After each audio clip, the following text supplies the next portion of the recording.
Good morning મિત્રો, આજે આપણે જીરણ વિશે શીખીશું। જીરણ એટલે શું તો એનો ગુજરાતીમાં અર્થ થાય કુદંત નામ। હવે નાઉન એટલે શું? દાખલા તરીકે હી ઇઝ એ સ્ટુડન્ટ, આવું એક વાક્ય આપણે લખ્યું। અહીંયા હી કર્તા છે, ઇઝ ક્રિયાપદ છે અને સ્ટુડન્ટ એ કર્મ છે।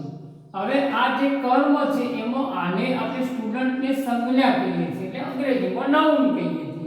હવે આ સંજ્ઞા એક સામાન્ય શબ્દ છે, પણ આવો શબ્દ જો ક્રિયાપદ ઉપરથી બનેલો હોય, દાખલા તરીકે આપણે એમ કહીએ કે ટુ સ્વિમ એટલે તરવું થાય, આ એનું ઇન્ફિનિટિવ કહેવાય। ઇન્ફિનિટિવ એટલે મૂળ રૂપ, આ એનું ઇન્ફિનિટિવ કહેવાય। હવે એને પ્રેઝન્ટ પાર્ટિસિપલ બનાવવું હોય, પ્રેઝન્ટ પાર્ટિસિપલ એટલે આઈએનજી વાળું ક્રિયાપદ, તો આપણે સ્વિમિંગ લખીએ। તો આ સ્વિમિંગ લખ્યું એ પ્રેઝન્ટ પાર્ટિસિપલ છે। હવે પ્રેઝન્ટ પાર્ટિસિપલ એટલે આ સ્વિમિંગ ને આઈએનજી લગાડી। હવે એના નિયમ પ્રમાણે લાગ્યું છે કે છેલ્લે એક વ્યંજન આવતું હોય, એના આગળ એક સ્વર આવતો હોય તો છેલ્લે આ વ્યંજન બેવડાય છે, એટલે ડબલ કરીને આઈએનજી લગાડ્યું। હવે જે આ આઈએનજી લગાડ્યું છે એને પ્રેઝન્ટ પાર્ટિસિપલ બનાવ્યું કહેવાય। આ પ્રેઝન્ટ પાર્ટિસિપલના ઉપયોગો બે ત્રણ છે। તો પહેલો ઉપયોગ શું આપણે તો ક્રિયાપદ તરીકે, તો ક્રિયાપદ બનાવવા માટે વપરાય છે। હું એક તમને એવું એક વાક્ય ચાલુ વર્તમાન કાળનું મૂકું, અહીં જુઓ, જો કે આઈ એમ સ્વિમિંગ, તો અહીંયા મેં જે વાક્ય લખ્યું તો આ વાક્યની અંદર ટુ સ્વિમ એટલે તરવું, એને આઈએનજી લગાડ્યું એટલે સ્વિમિંગ થયું। અહીંયા ટુ બી ક્રિયાપદ મૂક્યું એટલે ટુ બી ક્રિયાપદ અને મુખ્ય ક્રિયાપદને આઈએનજી લાગ્યું, એટલે આ છે પ્રેઝન્ટ પાર્ટિસિપલ છે અને આ ટુ બી નું ક્રિયાપદ છે। તો આ સહાયકારક ક્રિયાપદ છે, આ મુખ્ય ક્રિયાપદ છે અને આ વાક્ય ચાલુ વર્તમાન કાળનું બની જાય। તો ચાલુ વર્તમાન કાળ બનાવવો હોય તો શું કરવું પડે? તો મુખ્ય ક્રિયાપદને આઈએનજી લગાડો અને ટુ બી નું સહાયકારક ક્રિયાપદ મૂકો। તો અહીંયા જે આઈએનજી વાળું છે એ પ્રેઝન્ટ પાર્ટિસિપલ છે। તો પ્રેઝન્ટ પાર્ટિસિપલનો એક ઉપયોગ આપણે અહીંયા કાળ બનાવવા માટે કરીએ છીએ। ચાલુ વર્તમાન કાળ, ચાલુ ભૂતકાળ, ચાલુ ભવિષ્યકાળ, આ બધા ત્રણેય કાળ જે છે એની અંદર આપણે આ પ્રેઝન્ટ પાર્ટિસિપલનો ઉપયોગ કરીએ છીએ। હવે આ એક ઉપયોગ એનો થયો। હવે બીજો ઉપયોગ આપણે જોઈએ તો પ્રેઝન્ટ પાર્ટિસિપલનો ઉપયોગ વિશેષણ તરીકે પણ કરી શકાય। દાખલા તરીકે આઈ સો એ સ્વિમિંગ બોય,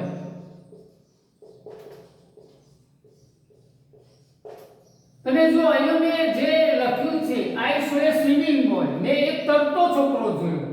ચલો આ સ્વિમિંગ શું છે? તો હું એક વાક્ય લખું કે he is A clever student,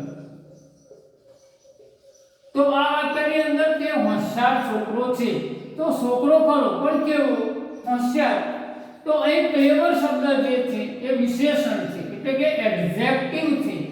adjective એટલે અહીં નામ છે સ્ટુડન્ટ, નામના અર્થમાં વધારો કરે, નામના અર્થમાં વધારો કરે છે એટલે એને વિશેષણ તરીકે આપણે ઓળખીએ છીએ।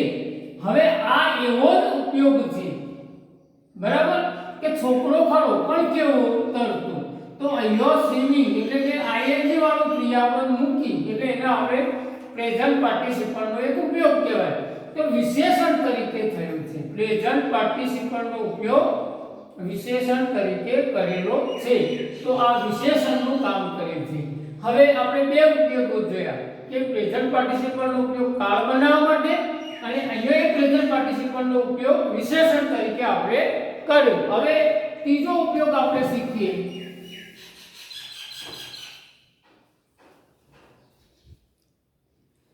ત્રીજો ઉપયોગ હવે આપણે શીખીએ કે જીરણનો ઉપયોગ હવે કેવી રીતે થાય। તો જીરણ એટલે કુદરત નામ।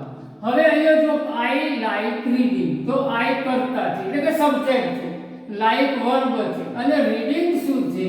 તો રીડિંગ જે મેં તમને કહ્યું કે સ્ટુડન્ટ જેમ છે, બોય છે, ગર્લ છે, તો ત્યાં આગળ જેમ નામ તરીકેનું કામ છે એવું કામ આ રીડિંગ કરે છે। હવે તમને એમ થાય કે આઈએનજી લાગ્યું છે એટલે કદાચ ચાલુ વર્તમાન કાળ હશે, પણ એવું નહીં। અહીંયા ક્રિયાપદનું કામ તો લાઈકે કરી દીધું છે। તો તો આ છે એ જીરંડ છે. જીરંડ એટલે કૃદંત નામ. હવે અહીંયા રીડિંગ નો અર્થ શું કરશો? ગુજરાતી ભાષા કરવી હોય તો શું થાય? તો નામ, આનું નામ બનાવવું પડે. વાંચન, વાંચી રહ્યો છે એવું ના થાય. આ યાદ રાખો, વાંચન શબ્દ થાય એટલે નામનો ઉપયોગ કર્યો છે. ચલો, swimming is the best exercise. તો સ્વિમિંગ એ શું છે? કર્તા તરીકે વપરાય એટલે સંજ્ઞા તરીકે. ક્રિયાપદ એ જ છે. તો જો અહીંયા જે છે એ કર્મની જગ્યા ઉપર છે, અહીંયા જે છે કર્તાની જગ્યા ઉપર છે. તો કર્તા અથવા કર્મ જીરણનો ઉપયોગ થાય છે. તો અહીંયા swimming is the best exercise. Swimming એટલે શું? તો સ્વિમિંગ એટલે તરણ થાય. મિત્રો, અંગ્રેજી ભાષામાં ખૂબ ઓછા શબ્દો છે એટલે અહીંયા અંગ્રેજી ભાષા જે છે એ એક શબ્દ અંગ્રેજી ભાષામાં નહીં એટલે અહીં આપણે એમ કહીએ કે આમ ક્રિયા જે દરિયામાં અથવા નદીમાં થાય અથવા સરોવરમાં થાય તો એનું ગુજરાતીમાં તરણ થાય છે પણ અંગ્રેજીમાં નહીં. તો એને તમારે જીરણથી બતાવવું પડે. તો અંગ્રેજીમાં સ્વિમિંગ શબ્દ જીરણનું કામ કરે. જીરણ એટલે કૃદંત નામ, સંજ્ઞા. ચલો, teaching is a good profession. તો શિક્ષણ, ભણાવવું, બરાબર. ટીચિંગ એટલે ભણાવવું, તો શિક્ષણમાં ભણાવવું એટલે ભણાવવું એ એક સંજ્ઞા છે. તો ભણાવવું એ સારો વ્યવસાય છે. પ્રોફેશન એટલે વ્યવસાય એટલે સારું. તો ભણાવવું એ સારો વ્યવસાય છે. તો અહીંયા ટીચિંગ જીરણ છે. હવે સેવિંગ ઇઝ અર્નિંગ. જો બે જીરણ મૂક્યા છે. સેવિંગ નું ગુજરાતી થાય બચત અને અર્નિંગ નું ગુજરાતી થાય કમાણી. કમાણી એટલે આપણે જે પૈસા કમાઈએ છીએ એ ભેગા કરીએ છીએ. તો સેવિંગ ઇઝ અર્નિંગ. જો બચત, જો તમે જેટલી બચત કરો એ પણ એક કમાણી છે. તમે 100 રૂપિયા કમાયા અને 10 રૂપિયા બેંકમાં મૂકી દીધા, વર્ષે દાડે ગણજો કેટલા પૈસા થાય. એટલે આ એક બચત છે. બચત એ એક પ્રકારની કમાણી છે. મોટાભાગના લોકો શું કરે? જેટલું કમાય એટલું વાપરી કાઢે. વર્ષ, 2 વર્ષ, 5 વર્ષ પછી પોતાની પાસે કોઈ મૂડી હોતી નથી. તો અહીંયા સેવિંગ ઇઝ અર્નિંગ. તો કમાણી એ જો બચત એ કમાણી છે. તો અહીંયા આ પણ જીરણ છે અને આ પણ જીરણ છે. જીરણ એટલે કૃદંત નામ થાય. મિત્રો, જો આવો ચેપ્ટર તમને થોડું અઘરું પડે પણ આમ સહેલું છે એટલે આ રીતે જીરણનો ઉપયોગ થાય છે. મિત્રો, આ વિડિયોને લાઈક કરજો અને શેર કરજો અને ચેનલને સબસ્ક્રાઇબ કરજો.